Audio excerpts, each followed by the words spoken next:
Selamat datang di YouTube Horrors.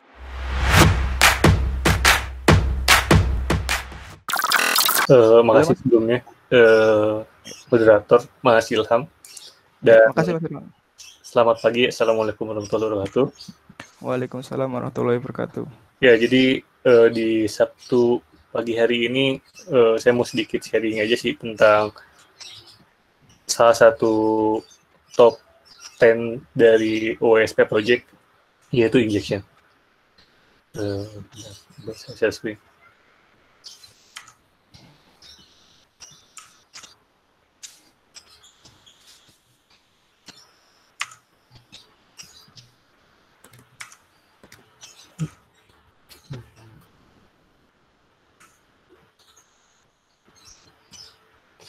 Kelihatan nggak?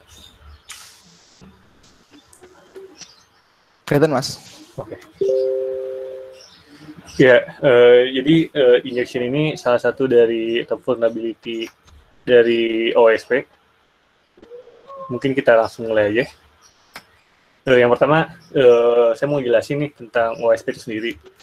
Jadi OSP itu kepanjangan dari Open Web Application Security Project, di mana mereka itu merupakan suatu komunitas atau suatu organisasi nirlaba yang produce artikel, metodologi, documentation, tools, dan teknologi-teknologi tertentu pada bidang web application security.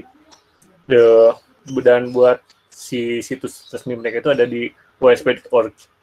Jadi si OSP ini tuh komunitas, mungkin kalau misalnya sekarang tuh kayak kita kayak sering dengar kayak tentang CNCF, terus tentang kayak komunitas-komunitas yang nirlaba lainnya yang bergerak di bidang teknologi stack masing-masing. Nah, si OSP ini sejenis, hanya bedanya di fokusnya aja. Jadi si OSP ini fokus ke web application security, kayak gitu. Dan di OSP ini sendiri itu emang banyak juga sih yang dia produce, dan commonnya tuh si OSP itu jadi kayak standar security buat web application, kayak gitu. Nah, ini salah satunya kayak OSP Zap. OSP Zap ini merupakan project dari OSP, bisa dilihat di GitHub, dan ini juga open source. Jadi si WhatsApp ini tuh kayak tools buat security juga, kayak gitu. Nah, ini ada juga OSP MS. Jadi ini tools dari yang diproduce sama OSP juga. Si OSP MS ini project buat ngelakuin untuk mapping dari attack surface. Karena dia nirlaba, jadi si OSP ini setiap projectnya tuh sifatnya bersifat open source. Nah, terus OSP ini juga ngeluarin tentang 10 security risk dan vulnerabilities yang mereka recap bahwa sebenarnya 10 ini tuh kayak yang paling common ada atau paling common muncul di tiap case, entah itu perusahaan, entah itu organisasi atau apapun, yang dia tuh paling banyak muncul atau paling banyak kenal lah di web application.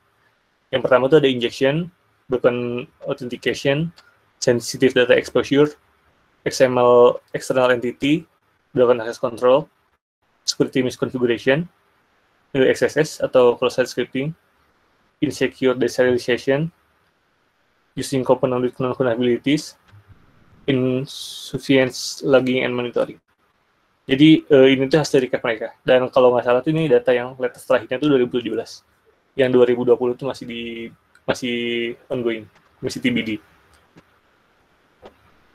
Nah, terus sekarang kita mau ngomongin nih poin nomor 1 yang ada di OSP top vulnerability. Yang pertama tuh ada injection. Nah, jadi si injection ini apa? Si injection ini tuh kondisi ketika attacker atau ketika hacker mungkin ya, kalau kita nyebutnya sekarang tuh ngirim suatu data yang invalid ke web application dan dengan tujuan untuk mengerjakan sesuatu yang mana nggak didesain oleh si programmer. Jadi si inputnya itu sebenarnya valid, cuman si inputnya ini tuh ngelakuin suatu behavior pada web application yang nggak kita set, nggak yang programmer set atau yang nggak programmer desain di aplikasi itu sendiri. Jadi nanti dia bakal bikin behavior sesuai dengan input itu. Ini diambil dari Studio.NET. Nah, ini mungkin analogi sederhananya ya. Jadi ini ada meme gitu. Jadi ada sekolah nelfon ke orang tua. Terus dia nanya tentang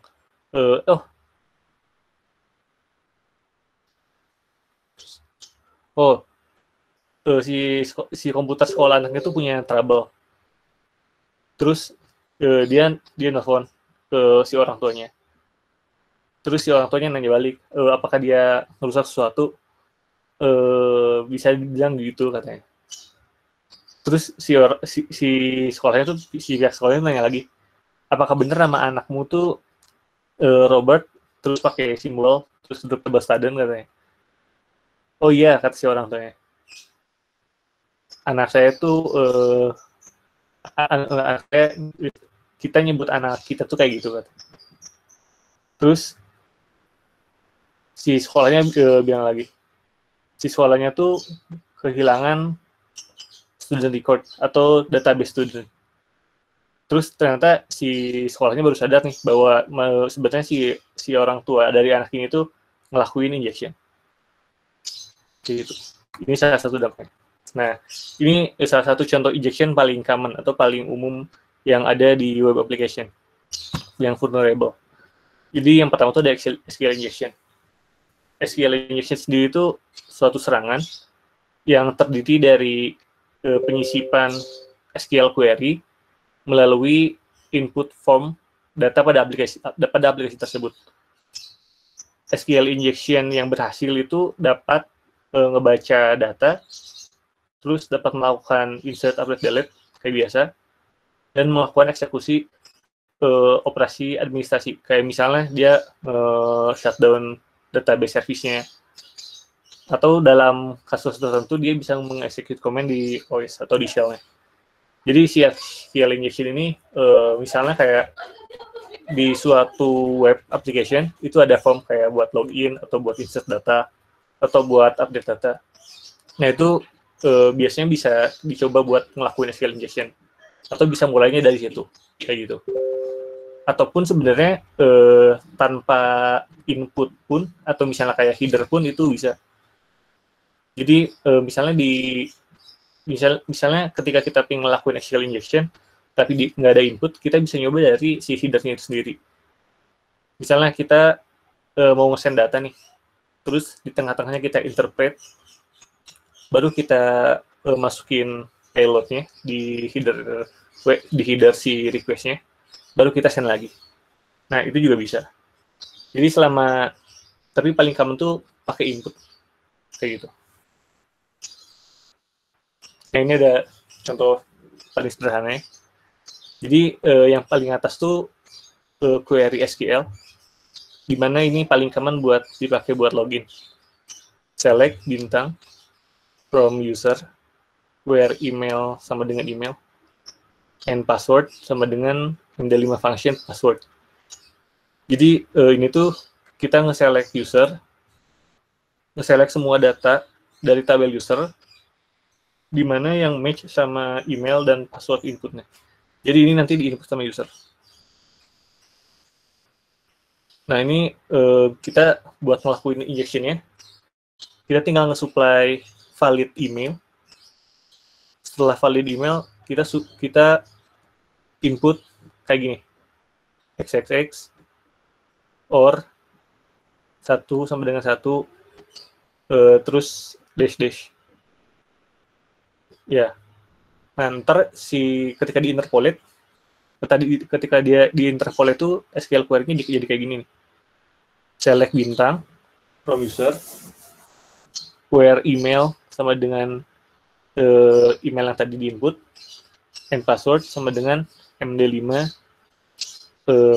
kutip xxx kutip tutup kurung or 1 sama dengan 1 dash. Nah, ketika dia di-interpolate, jadi si ininya tuh si part ininya tuh jadi ketutup. Nah, ini jadi ketutup. Terus dia bakal nge-evaluate fungsi yang OR ini.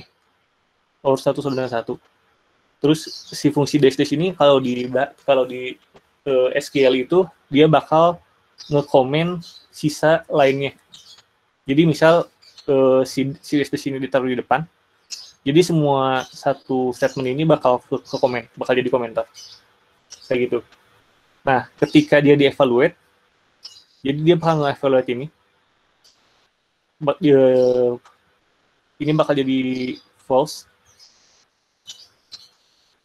Kenapa ketika dia ini emang kita nggak tahu valid emailnya, itu tetap bisa karena dia tetap ngelakuin OR ini.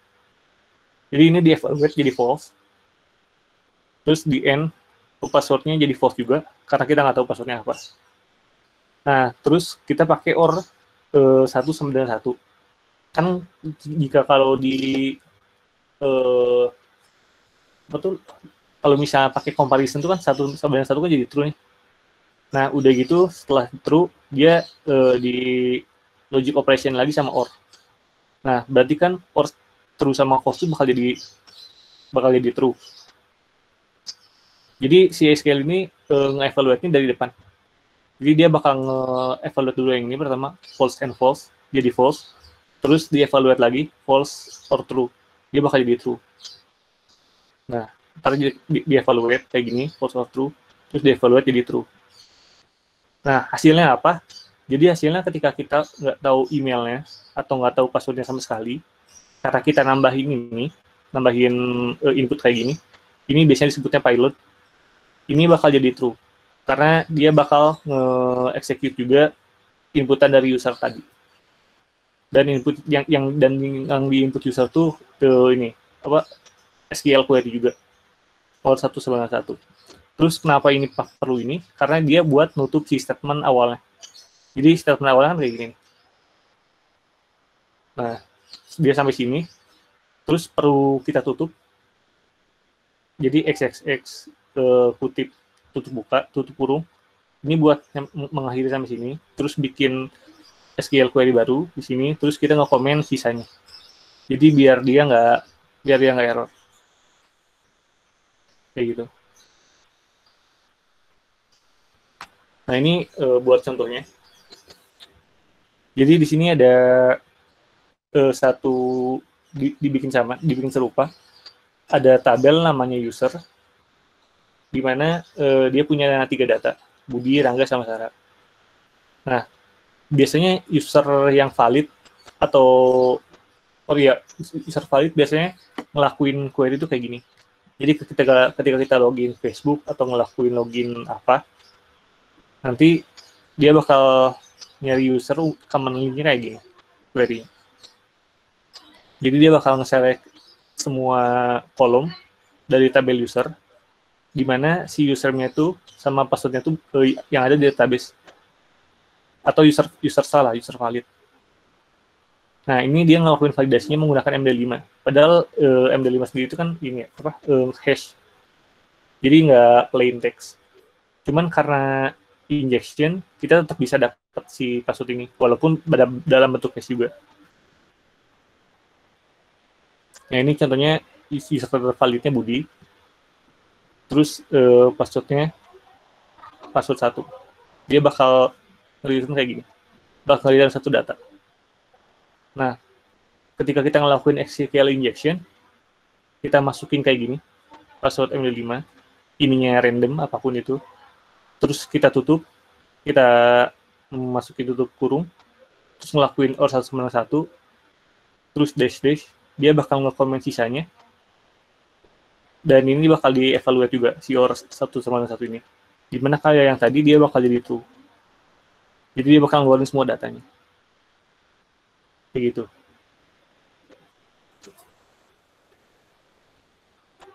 Nah, ini salah satu contoh injection yang paling common atau paling banyak di web application, yaitu SQL injection. Nah, terus impact-nya apa? Impact-nya itu sebenarnya lumayan besar juga sih. Contohnya kayak ini. Jadi ada suatu perusahaan namanya Mossack Fonseca. Jadi ini perusahaan ini lebih bukan perusahaan sih, firma hukum. Jadi si Mossack Fonseca ini tuh basisnya di Panama. Nah, dia itu data breach atau di mana dokumen dia tuh bisa diakses orang atau istilahnya leak data. Jadi datanya tuh leak. Terus bikin si data leak ini tuh disebut Panama Papers. Jadi kalau yang belum tahu tuh si Mossack Fonseca ini tuh shell company atau perusahaan cangkang. Dimana kalau misalnya biasanya karena di negara dia itu tax haven atau emang pajaknya rendah banget, biasanya dipakai buat orang dari luar negeri buat menghindari pajak. Misalnya kayak gini, kita punya perusahaan di Indonesia, kemudian perusahaan kita tuh dapat profit 100 juta. Itu kan bisa kena pajak lumayan besar. Nah, biar kita nggak kena pajak, 80 jutanya kita pakai investasi di luar negeri atau di perusahaan si Mossack Fonseca ini. Nah, ketika uangnya di luar, jadi si income perusahaan kita tuh nggak kena pajak, kayak gitu. Nah, si dokumen si Mossack Fonseca ini disebutnya Panama Papers. Soalnya itu banyak banget yang breach-nya, sekitar berapa belas ribu, apa berapa belas juta. Nah, ketika dia udah breach, itu kan cukup datanya cukup sensitif. Karena emang ada hubungannya dengan tax dan finansial perusahaan atau perorangan atau individu. Akhirnya si Mossack Fonseca ini pada tahun 2018 itu tutup karena nggak bisa, karena banyak lah isunya. Tapi paling besar gara-gara si Panama Papers ini. Gara-gara insiden Panama Papers. Sebenarnya cukup banyak juga insiden lain yang serupa. Ada yang namanya offshore papers juga. Itu juga sama. Jadi dia datanya leak atau datanya breach. Dan itu juga cukup serupa sih kayak perusahaan shell company gitu. Jadi perusahaan yang emang dipakai, yang umumnya dipakai buat nyimpen uang orang lain biar menghindari pajak biasanya.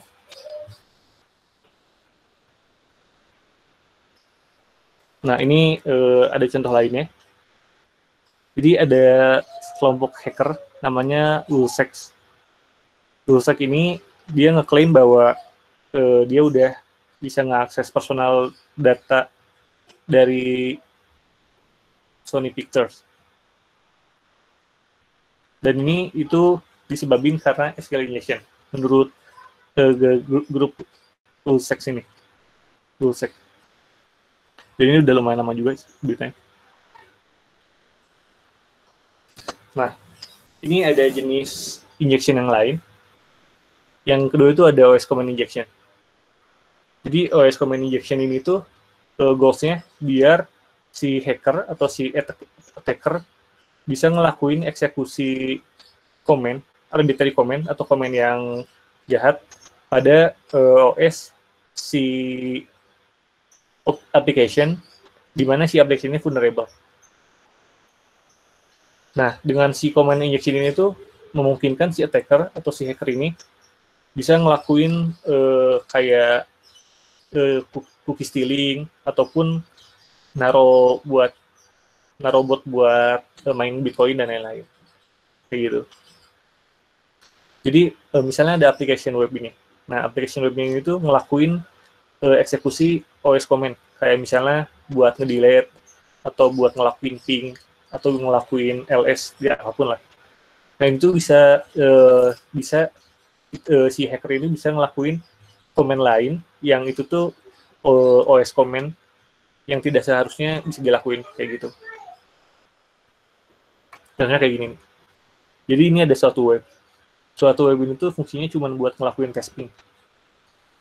Nah, kayak gini. Jadi kita masukin IP-nya berapa. Setelah kita input, dia bakal nge-return hasil ping-nya nih. Ada berapa kali ping, terus time-nya berapa. Kayak gitu. Nah, si OS comment ini tuh kita nyisipin ini nih, dan ls min la. Jadi selain dia bakal ngelakuin ping, dia bakal ngelakuin listing directory di Linux. Command-nya sih ini Linux. Jadi si command OS injection ini tuh dia nge-input arbitrary code. Di mana kalau di sini tuh arbitrary code-nya tuh yang ini. Jadi seharusnya kan ini cuma bisa ping doang, karena emang webnya tuh dibikin buat ngelakuin ping doang. Cuman ternyata si web ini tuh full atau punya kerentanan. Di mana kerentanannya tuh dia ngelakuin filter di inputnya, sehingga dia bisa ngelakuin eksekusi command lain. Ketika udah kayak gini, ini kita bisa ngelakuin kayak buat ngedapetin si servernya. Misalnya kayak kita masukin command buat ngelakuin reverse shell, kayak netcat, atau kita bikin socket dari sini. Terus kita bisa masuk ke servernya, terus bisa dapet datanya, atau cuma ngeganti password si usernya doang. Biar si programmer tuh nggak bisa punya akses ke server dia lagi. Gitu. Cuman command-nya kalau sekarang tuh biasanya bisa ditaruh kayak miner buat Bitcoin gitu, atau botnet yang lain. Atau buat cuman script sekedar buat nge-read OS ke server lain. Kayak gitu. Ini OS command injection. Nah, ada lagi kode injection. Jadi kode injection itu agak beda dengan command injection yang tadi. Kalau misalnya command injection itu scope-nya tuh OS command. Jadi dia bisa ngelakuin semua hal yang ada di shell OS itu. Dan itu kan lebih luas ya dibandingkan kode injection ini. Jadi kode injection ini tuh dia cuma bisa ngelakuin command ataupun perintah berdasarkan kapabilitas dari si bahasa pemrogramannya. Misalnya kayak ini, misalnya si web ini tuh dibikin pakai PHP. Ketika kita ngelakuin kode injection, jadi kita cuma bisa ngelakuin task ataupun tugas yang emang yang cuma ada di kapabilitas PHP itu. Jadi kita nggak bisa ngelakuin ls-min-la ini secara langsung. Karena si ls-min-la ini itu perintah shell atau perintah OS. Cuman dalam praktiknya itu sebenarnya cukup sama. Cuman bedanya tuh di si payload-nya. Jadi si payload kode injection ini biasanya tuh biasanya itu perintah bahasa pemrograman juga. Jadi kayak script bahasa pemrograman PHP misal, kita masukin lagi ke web itu. Nah, ntar dia bakal nge-evaluate payload yang kita kirim. Misalnya kayak PHP, terus kita masukin kayak echo atau sistem shutdown kayak gitu. Kalau nggak fungsi exit. Biar si PHP-nya itu nge-crash. Di webnya nge-crash. Nah, ini ada lagi yang lain. Jenis yang lain itu SSTI, Server-Side Template Injection. Jadi kalau misalnya kita tahu di pengembangan web application sekarang tuh, banyak banget yang namanya template engine, di mana dia udah nyediain template, terus kita cuma tinggal pakai dan nge-interpolate value-value yang ada. Kalau misalnya yang bingung tuh kayak Laravel tuh punya template engine namanya Blade. Kalau misalnya Ruby tuh punya engine namanya ERB. Terus kayak misalnya Node.js tuh biasanya pakai Express.js dan lain-lain. Jadi si template engine itu buat nge-generate web page, tapi nge-combine fixed template sama volatile data. Atau yang tadi, jadi si template-nya udah ada. Kita cuma tinggal masukin value-value-nya. Ntar di-interpolate sendiri sama si engine ini. Nah, cuman kadang si engine ini tuh nggak bisa sempurna nge-interpolate. Kadang kita bisa masukin juga suatu hal arbitrary code atau kode jahat ke si template, sehingga si template tuh ngeluarin sensitive data. Kayak gitu, ketika dia ngelakuin interpolate-nya.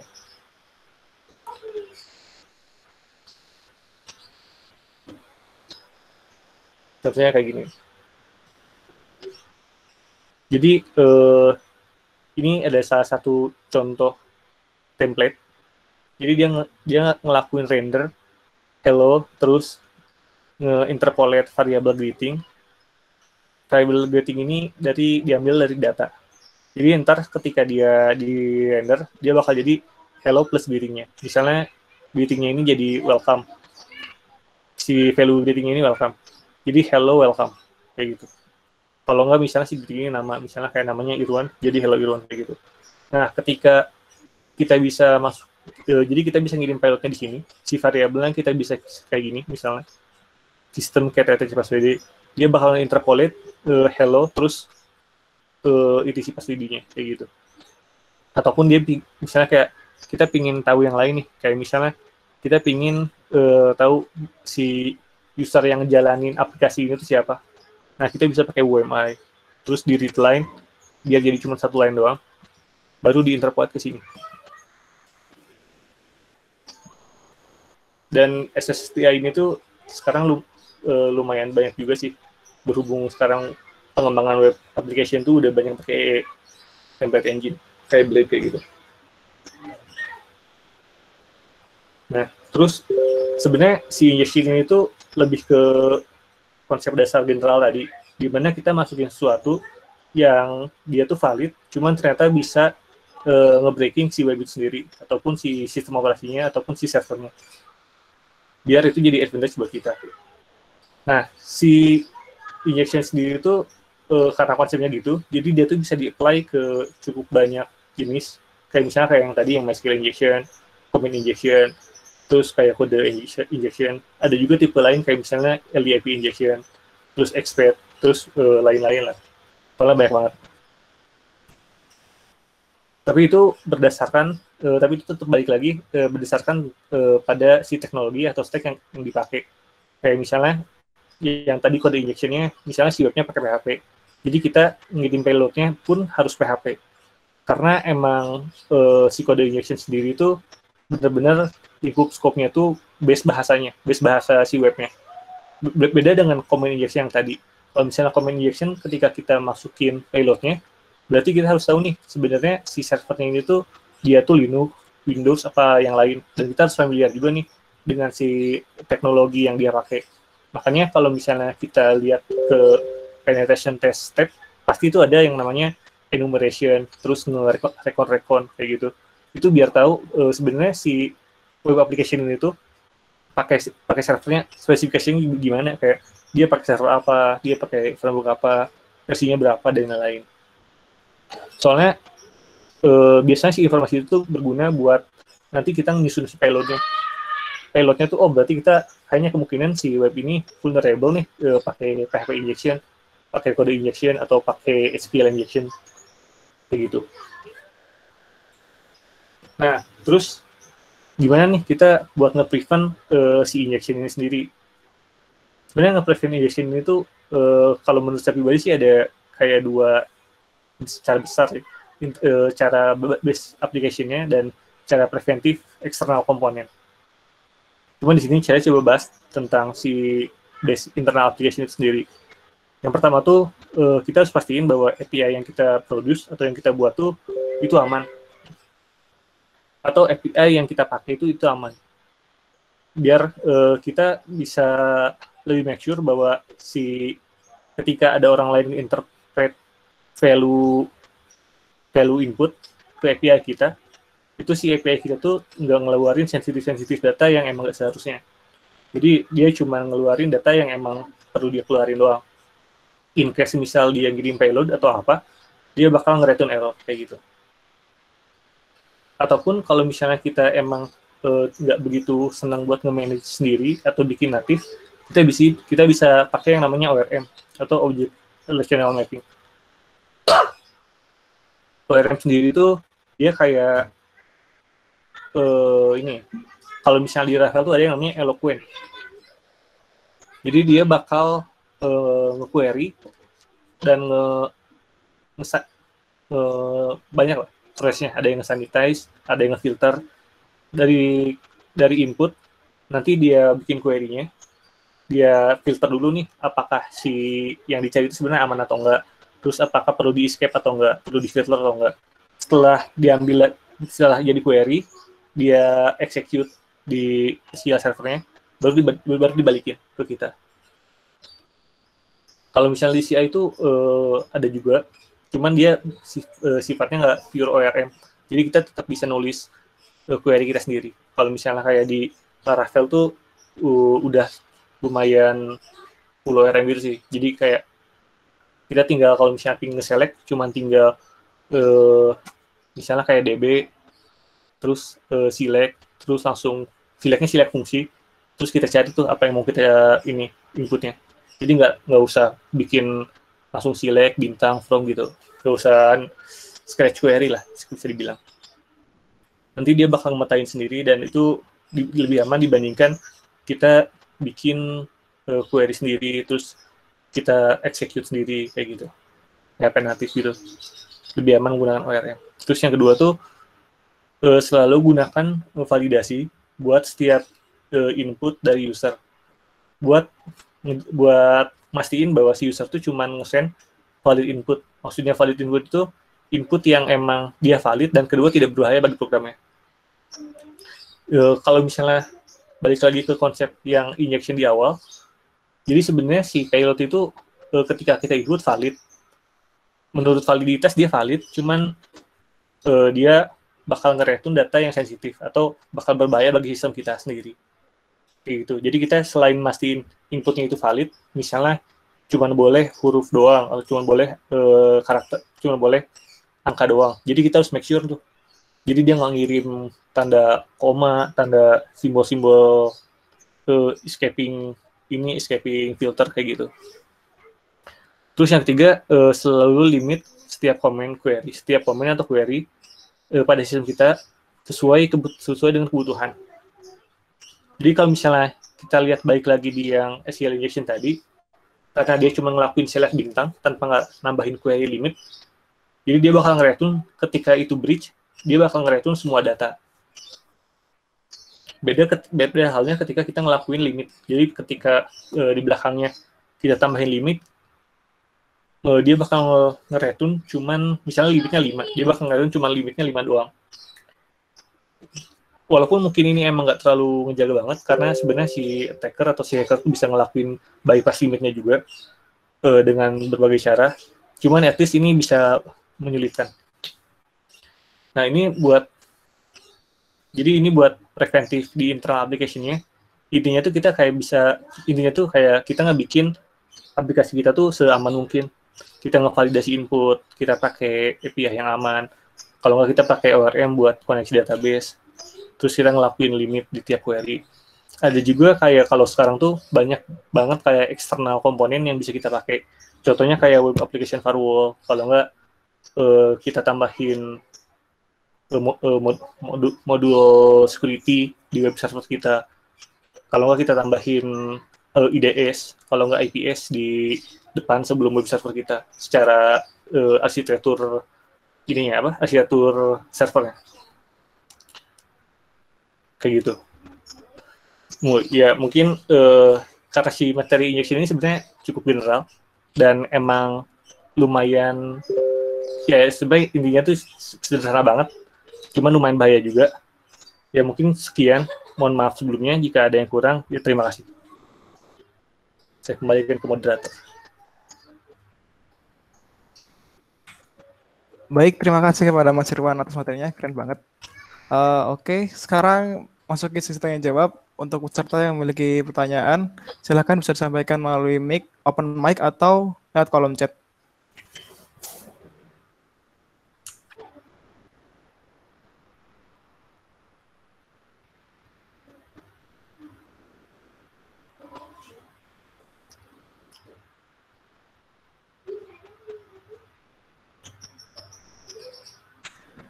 Baik, Mas Irwan, itu ada pertanyaan dari Abdullah Sams. Oh iya. Fungsi kurung kotak tutup di payload common SQL apa ya, Mas? Oh iya, SSTI itu execute-nya di mana ya? Oke. Coba saya menjawab. Jadi sebenarnya kalau misalnya dilihat di yang ini tuh, itu nggak begitu ada fungsinya sih, si yang kurung kotak ini. Jadi kalau misalnya kita lihat di sini tuh, ketika saya nyoba hands-on, saya nggak pakai kurung kotak. Cuman sebenarnya kalau misalnya kita lihat di internet, misalnya kayak SQL injection payload bypass, itu pasti banyak banget variasinya ada yang kurung ininya kutip 2 lah, ada yang pakai kurungnya 2, ada yang pakai kurung kotak. Jadi sebenarnya fungsinya tuh sederhana. Jadi fungsinya tuh gimana kita biar bisa nutup si SQL statement awalnya. Misalnya di sini kita pakai kurung 2 nih. Nah, berarti kan kita harus tahu nih, kita juga ini harus nutupnya kurung 2. Dan ini tuh kurung tutupnya tuh harus sesuai dengan yang awal. Misalnya kayak kita tambahin kurung di sini, berarti kita tambahin kurung di karena di sini kita tambahin kurung N, ini kurung, terus password MD5, kurung buka lagi, ininya kutip 2. Berarti kita tambahinnya harus kutip 2, terus tutup kurungnya 2 kali. Jadi intinya tuh kita harus tahu nih sebenarnya yang match buat nutup si statement SQL awalnya tuh apa. Makanya ketika kita lihat payload di internet, itu pasti banyak banget jenisnya. Ada yang kurung tutup lah, kurung siku lah, ada yang pakai kutip 2, kutip 1. Nah, itu fungsinya buat nutup itu sebenarnya.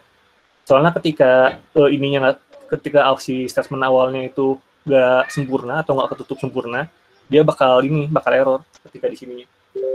Soalnya si di or 191-nya bakal nggak ke-evaluate. Nah, itu sih sebenarnya. Terus, tadi apa lanjutannya? Oh, SSTI. Jadi SSTI itu, di execute-nya tuh di input user juga. Nah, di sini. Jadi, misalnya ada satu web page template, misalnya di backend-nya dia kayak gini, engine render greeting kayak gini. Nah, si greeting-nya misalnya ini dari input. Nah, kita tetap eksekusinya itu dari inputnya. Biasanya tuh ketika dia SSTI, ketika dia full sama injection ini, dia nggak ngelakuin validasi. Jadi kita bisa masukin kita bisa masukin kode komen di input di inputnya. Misalnya kayak gini. Kita masukin popen ls root readlines. Kenapa read lines? Karena biar dia nge-return satu line string. Jadi ntar ketika kita masukin ini ke sini, dia bakal ngelihat hello, terus directory yang ada di root. Nah, ini dimasukinnya tetap di input, biasanya di input. Kalau nggak, kita bisa masukin di session atau cookie sebenarnya. Jadi kita bisa dicek aja nih ketika kita bisa login atau nemu satu page, terus dilihat misalnya page request header-nya apa, terus dia ada cookie-nya apa, terus kalau nggak dia ada inputnya apa aja, atau mungkin ada hidden input juga, kan kita nggak tahu.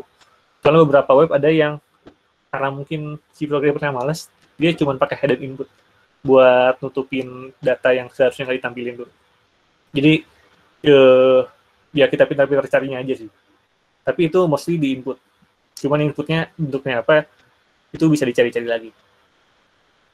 Kayak gitu. Apakah menjawab atau mungkin ada feedback? Gimana, Mas Abdul? Apakah menjawab? Oke. Okay. Untuk yang lain, jika ada pertanyaan silahkan disampaikan. Bisa open mic atau lewat kolom chat.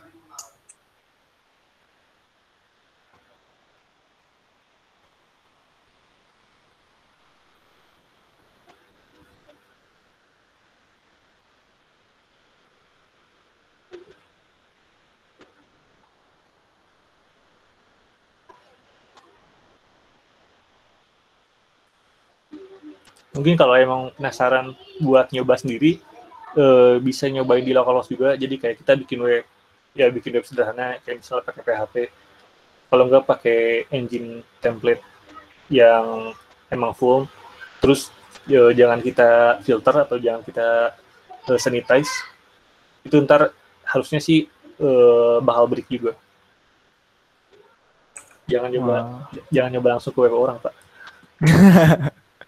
Ilegal ya, nggak boleh. Ilegal, Pak. Mencet TF Pak. Mencet TF aja. Ya teman-teman, mungkin live target. Itu ada pertanyaan dari Mas Joko Purnomo. Kalau input hidden gimana Mas? Kita masukin payload SSTI-nya. Apa melakukan request ke webnya dulu pakai modul Python atau gimana, Mas? Jadi maksudnya inputnya di hidden tuh kan sebenarnya kalau di HTML tuh kan input bisa type hidden ya. Jadi emang ada input, cuman di si user di si usernya nggak kelihatan, cuman emang ada ininya, emang ada elemennya sebenarnya.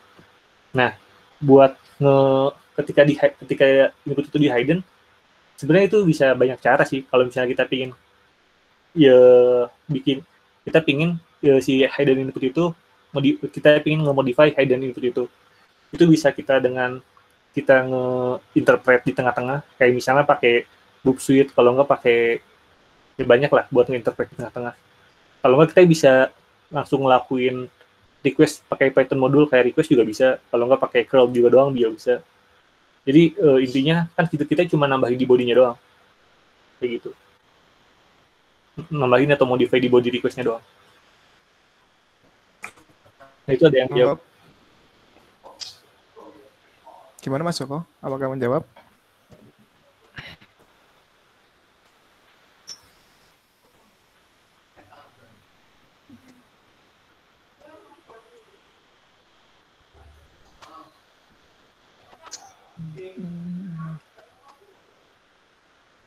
Ya biasa karena dia ada input mostly positif.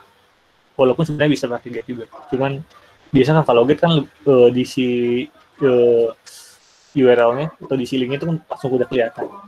Jadi biasanya positif, mostly positif. Oke.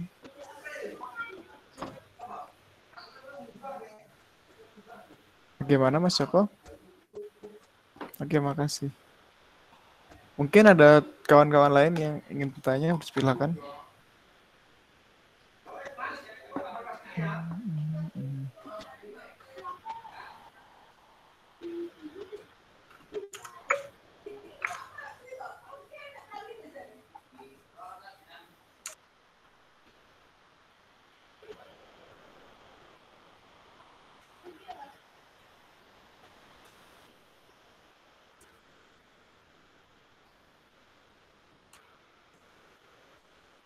Atau mungkin dia mau tanyain dari anak-anak kurusnya. Ya, mungkin anak poros juga mau tanya, silakan. Kalau ada yang mau ditanyain.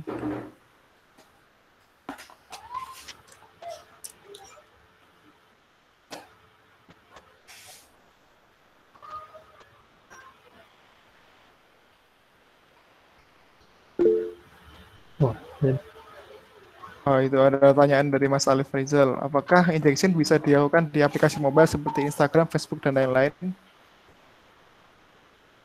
Oh, maksudnya aplikasi mobile yang app di ininya, app di mobile, Di Android gitu, ya. mobile gitu mungkin. Ya sebenarnya injection ini nggak bergantung pada platform. Jadi ketika dia emang full, dia pasti kena. Kayak misalnya kita bikin aplikasi Android nih, terus kita nggak ngevalidasi inputnya, terus kita nggak ngefilter inputnya juga. Itu ketika kita pakai query yang sama kayak tadi, misalnya select bintang bla bla bla, itu pasti kena juga. Kalau misalnya si API kitanya nggak aman. Kalau mobile kan mostly kita nembak API. Nah itu kalau emang nggak aman pasti tetap kena juga. Jadi emang si injection ini nggak bergantung platform juga. Bukan berarti dengan kita pindah ke mobile jadi aman, tapi emang ketika si API kita nggak aman atau si apa yang kita bikin nggak aman tuh nggak ngaruh platform apapun sebenarnya. Bahkan aplikasi desktop sekalipun ya tidak berpengaruh, Pak. Kalau misalnya emang kita bikin si backend yang nggak aman, itu bakal kena juga.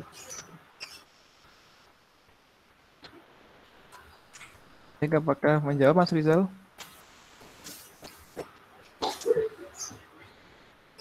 Oke. Mungkin ada lagi yang ditanyain?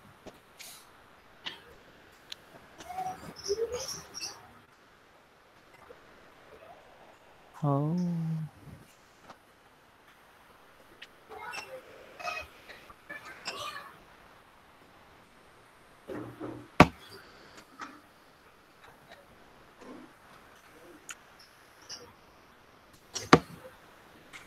Ada pertanyaan Mas, berarti itu bisa dilakukan di mana aja ya? Sekarang tergantung keamanannya aja.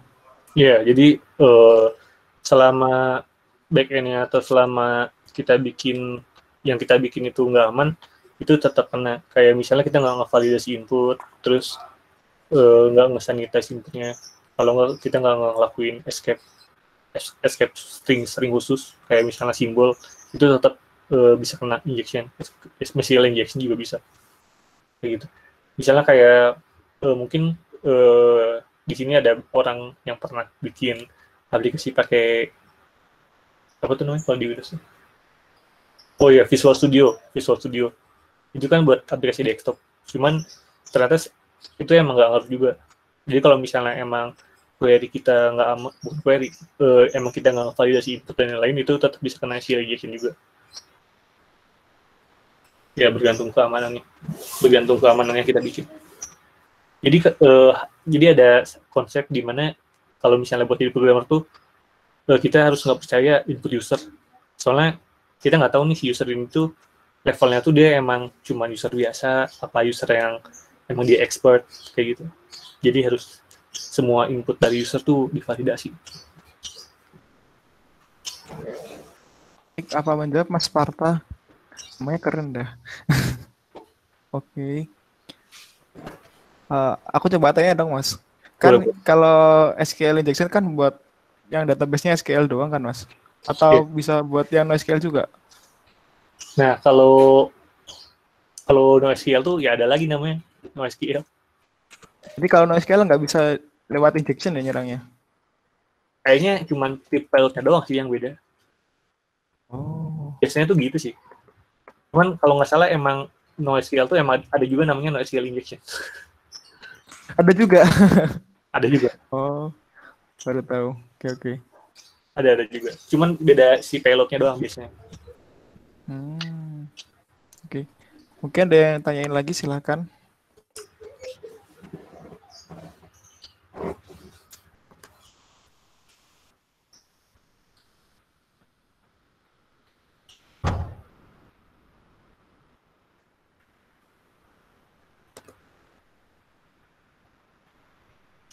Mungkin bedanya kalau SQL injection kan query gitu ya. Jadi kita untuk query sebelumnya terus bikin logic lain biar ketika dia evaluate itu true. Paling kalau misalnya NoSQL injection tuh bedanya kita ngelakuin access array gitu, manipulasi array gitu. Sampai jumpa di episode selanjutnya. Jika ada yang ingin kalian tanyakan atau mungkin ingin sharing ilmu kalian, bisa tinggalin di kolom komentar di bawah ya. Jangan lupa like kalau kalian suka video ini, share, dan subscribe channel ini biar kalian gak ketinggalan sama updatean selanjutnya. Dah.